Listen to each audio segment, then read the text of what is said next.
So initially, this isn't what I planned on making today, but it's what I'm in the mood to make today. So we're gonna make a Galentine's Day cake. I'm gonna start off with some white fondant. I use this brand here, Fantasia Fondant. Comes in a lot of different colors, but for what I do, it works really well because it stays supple for a long time. There's a long working time, and I need that for the fondant to sort of melt into each other. But the thing is, it does take some elbow grease to roll out.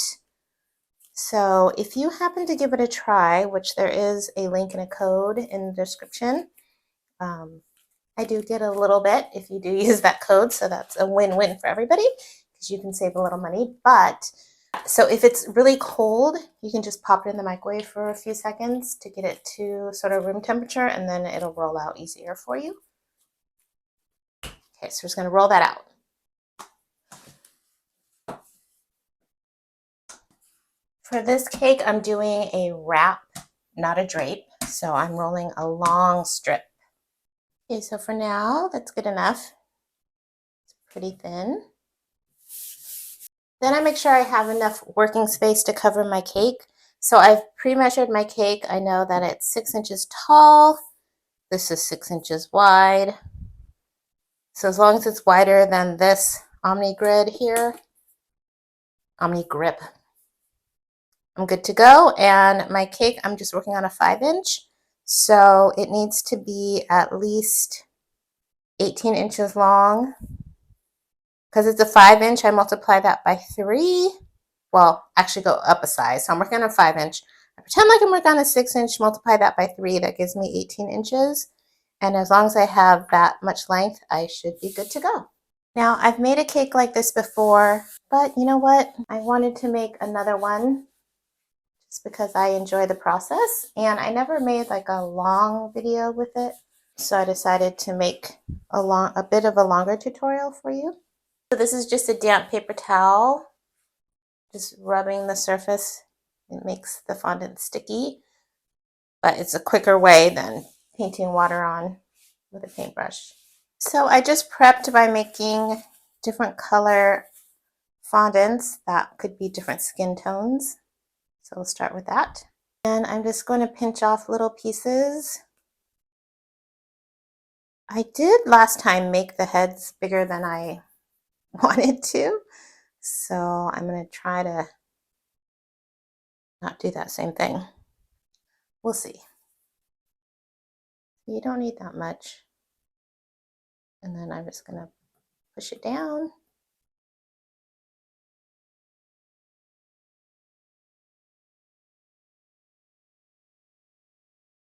There's always a bit of trial and error. A lot of times things don't work out as planned, so I just have to roll with the punches. It's kind of fun that way. I'm not one of those people who like excessively plans things. I just kind of get a basic idea and then start in on it and see what happens. I don't know what kind of person you are. What kind of person are you? Do you like to thoroughly plan out all your steps? You like to just roll with it.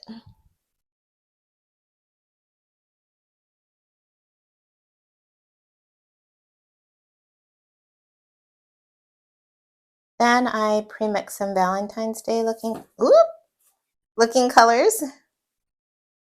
And we're just going to take some. This is kind of an abstract piece we're going to be making here.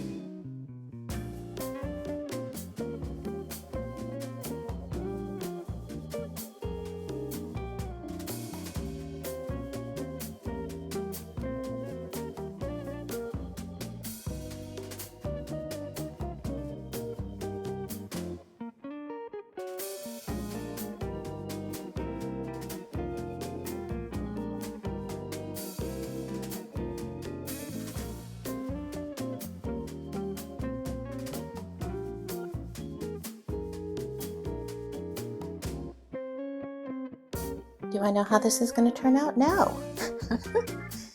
Not exactly. I always, like I said, kind of have a plan, and then it ends up doing what it wants.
So now any parts that are sticky, I'm just gonna use a pastry brush, dust a little cornstarch on, just so when I roll it out, the rolling pin doesn't stick so much. It's still gonna stick a little bit, just because we dampen the surface with the paper towel.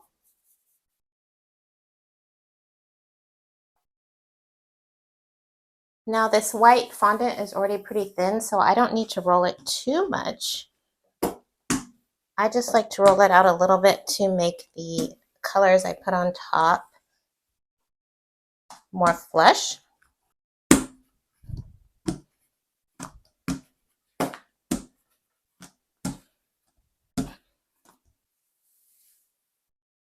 So like I said before, I only need about 18 inches in length to be enough to wrap around my cake. So this Omni Grip is 24 inches. So I only need about this much. So I'm gonna find the ones I like, make sure they fall within that area. So I really like this gal over here. She's gonna be on the back of the cake, but I want her in there. So let's trim it. It's gonna be from about here to here. So let's trim that off. And yeah, some of these are not going to be included, but that's okay. We will roll it up. I'm going to overcut a little bit. We're going to need the part we don't use back together, and we'll have like a pinky color to use in a future tutorial or on a future cake decoration. Oh, maybe we'll use this for some other decorations on this cake. So in that case, I'm just going to lightly knead it because I want to keep some of the marbling. Okay, so I will wrap this up and come back to this later. And then, like I said, I measure my cake at 6 inches tall. So I need this piece to be about 6 1/8 inch tall to account for the piece of fondant I'm going to put on the top of the cake. And this Omni Grip is 6 inches wide. So let's see. I want to make sure her head gets included. First, let's trim the top off.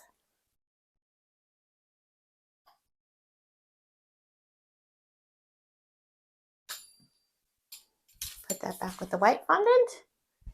And then I'm just going to go a little bit past here. It doesn't have to be exactly perfect.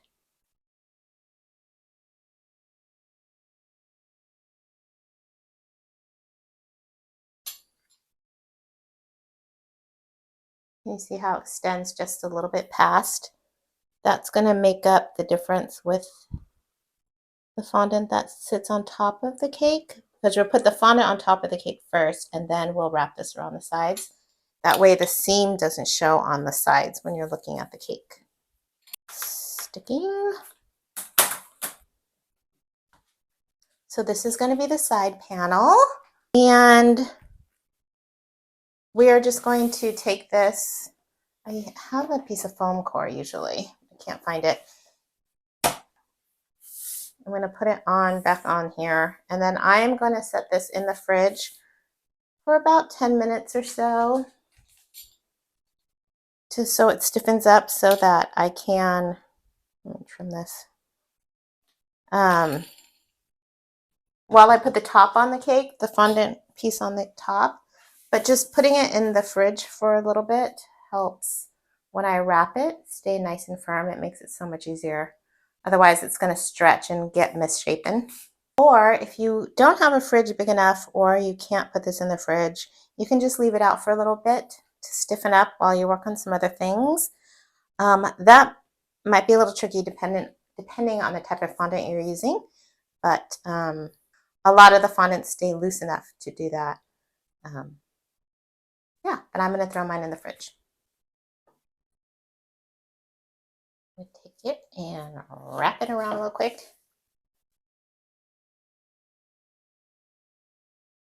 I'm just pulling it up to make sure that the top edge is taller than the top of the cake. Got a little ding right there. And then in the back is where it overlaps.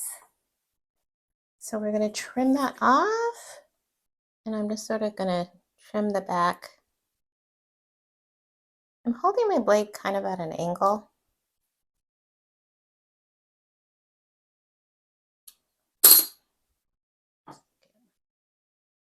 Boy, everything's a little bit sticky. And then to seal it, I just press it down a bit. So before we start painting on the cake, let's make some of the decorations just so they have a little bit of time to firm up. And they'll be ready for us when we're ready to put them on the cake. So these are some of the scraps. I have a few.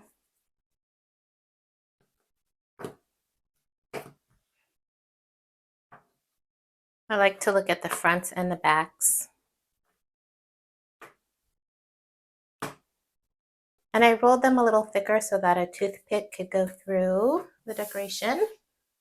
Let's see, I've got heart cutter.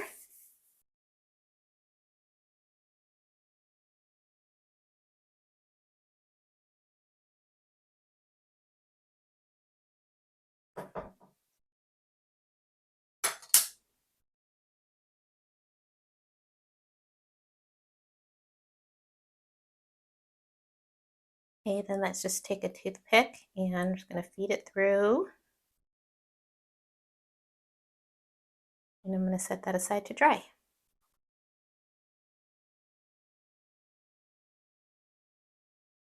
So this is just a little vodka and gel food coloring and mixed together. Now you're just going to want to play around with this when you paint on a cake because sometimes the condensation can make this bleed on your cake.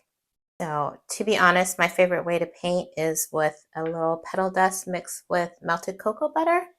But for this, I'm just going to use this because we're just doing some thin line work. All right, so as far as painting is concerned, I don't really know exactly how this is going to go. I have been in a strange mood today, so I wanted to just make a cake that would just be enjoyable for me to work on. So I'm just going to sort of free flow paint.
Okay, so now we have all the little gals from the Galentine party painted in. Let's add the hearts.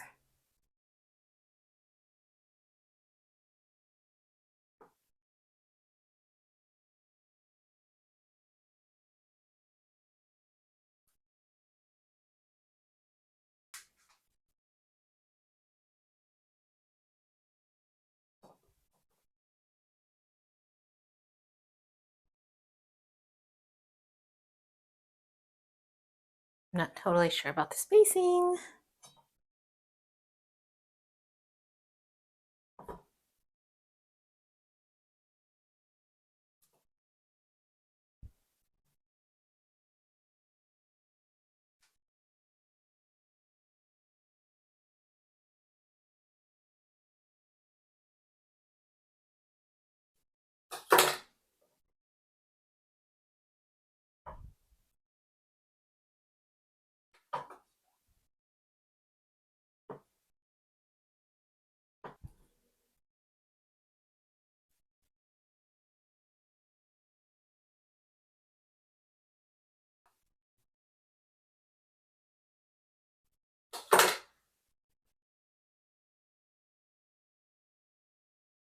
And then what if we add little pearls around here? Let's give it a try.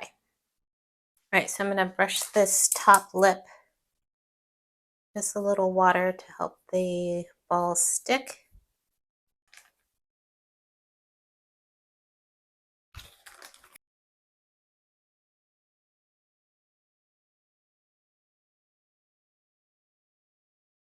And there she is. Let's get her set up for her photo shoot. Let's see who's who in the friend group. So this girl, she seems like one of the cool girls, one of the popular girls. Doesn't care too much what other people think.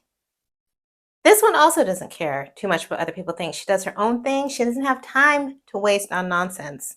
That's what I feel about her. This one, she's a little out there. She's a little wild, but you know what? She brings the fun to the party, and so she's always invited. This one has opinions. She has opinions. She thinks she's right. Oftentimes she is right. She knows what the cutting edge things are. This one's sweet, right? But she has a good head on her shoulders. This one, a little old. She's cold all the time. She complains. She's a little bit of a drag. You've been friends a long time, so you keep her around. This one, she's new to the group. Can't figure out totally. She's nice enough. She might seem a little full of herself. That's okay. This one's wild. She's wild. She's fun. She's difficult. She tells you how it is. She marches to the beat of her own drum. This one, we like her. We totally don't understand her. She's not an open book. This one's also the cool girl. She's chill. She's relaxed. She doesn't judge you. You like having her around because you can be who you are around this one. This one, you're friends because she intrigues you. But you know what? You got to watch her. You got to watch her. She's unpredictable. Look at this hair. All I'm saying is you might catch her staring at you for no reason. But you don't know what she's thinking. This girl, we like this girl. This girl's got a sense of flair. She's got a sense of style, individuality, but she's chill. This girl's got good advice for you. Follow what she's doing. She is going to give you good advice for where to go in your future. We like her. She's steady. This girl's adorable. She's like a little ball of energy. She giggles a lot. She's super fun. She's super cute, super stylish. And so we go to her for fashion advice because we don't know how to dress ourselves. And this is the girl group, huh? Girl gang.